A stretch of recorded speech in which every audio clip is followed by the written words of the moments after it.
guys? No, adobo. The chicken adobo, we're gonna make that today in honor of my Filipino friends out there. All the people out there that can't pronounce their P's and their F's and they get that all mixed up, it's for those guys, those bug-eyed, 5 foot tall, brown people. Throwing it at ya. Chicken adobo, greatest show on planet Earth.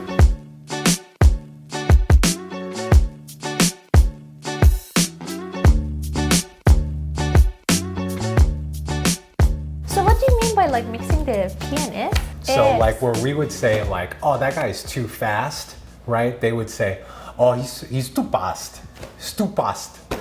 More P. So cute. It's not, I guess it's cute when you like, Filipinos oftentimes look like garden gnomes to me because they're so tiny. I can say that because I'm part Filipino. So how come you turn out so tall? I don't know why. Dad's side of the family is Filipino and they're all like 6 feet tall. But where did you get your midget gene?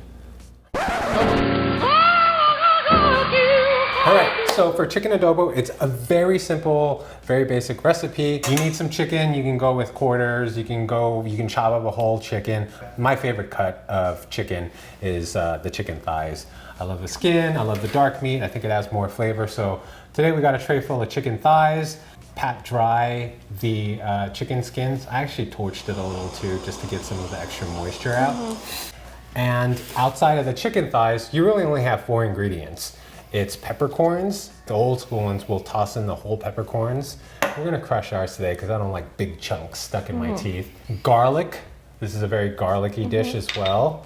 Soy sauce and vinegar. I'm using apple cider vinegar today just to bring a little bit of sweetness in there. We'll probably add some brown sugar as well, just to really kind of balance out the saltiness. Sounds amazing. So we're gonna start by browning the chicken thighs. If we have time, we'll make a little sweet apple chutney. So I totally forgot bay leaf.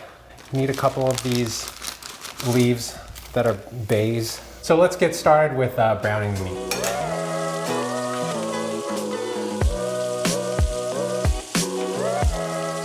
We did brown the meat because we want to create some fond in the bottom of the pan, get a little more chickeny flavor out, drain some of the excess oil. Now what we're gonna do is return this back to our pot.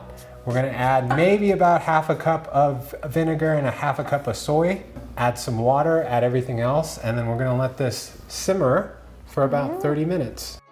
This is not a traditional thing, but I'm also gonna add a little bit of kombu. Now once we bring it back up to a boil, we're gonna reduce the heat, get it to a little bit of a simmer. Ooh, that's strong. I might have put too much soy sauce or vinegar. We're gonna find out. We'll time it for about 30 minutes. In the meanwhile, why don't we make a little chutney? I'm gonna dice up the onions. Can you peel the apple?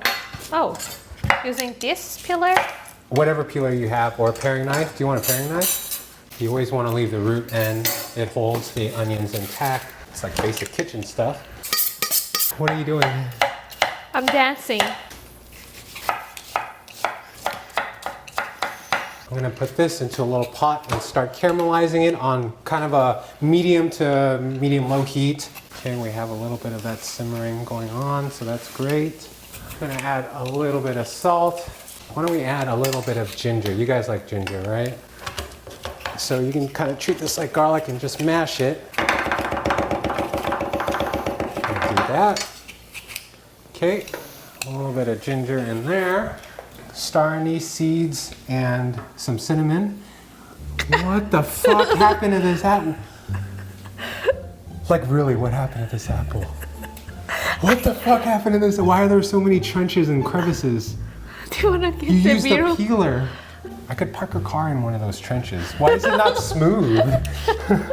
Jeez Louise. Okay, that's okay. You said you wanted relish. In relish doesn't matter. I guess. We're gonna these dice about the same size, so I'll just do it. Maybe dice. He doesn't trust me with like cutting now the You apples. couldn't even use a peeler correctly. I'm sorry, am I being harsh? You can get out of here. Oh, I'm so terrible. Small chunks. All right. He doesn't trust me. I don't trust him as well. Oh my gosh, stop it. How did you do that? You kind of just push and then you pull. back.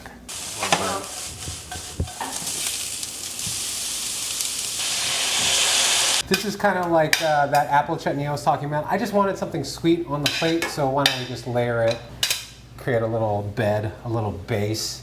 Here's the chicken thighs though, they are ready. The sauce has reduced. We use dark soy on this because I felt like it. It's a little bit darker than maybe some adobos, but we don't care about color, right? Yes? You're hungry at this point, right?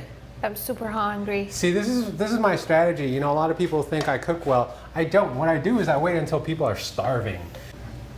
So there it is. You can reduce it a little bit more. It's not too salty. Finish it for us.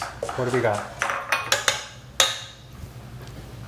Oh my God, really? So yes, this is my chicken adobo. Many, many variations, spicy versions, versions with pineapple. I hope this looks good. We're gonna taste it. We actually got a little sample and we think it's ready to rock and roll. So hope you give this recipe a try. This is once again chicken adobo. I am Michael, this is...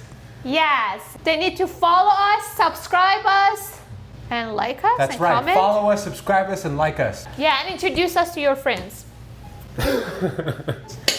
Chicken adobo. Woohoo! Monkey Pie Labs. Some Take me down, Monchi. Yeah. Monkey Pie Labs. Is it good? Is it great? Definitely not that, maybe. But will it give you salmonella? I can 50% guarantee no it won't. Did I check the temperature? No. How can you tell? Because it looks like jerky to you, Mike. You disappointed in yourself? Sure. That's okay.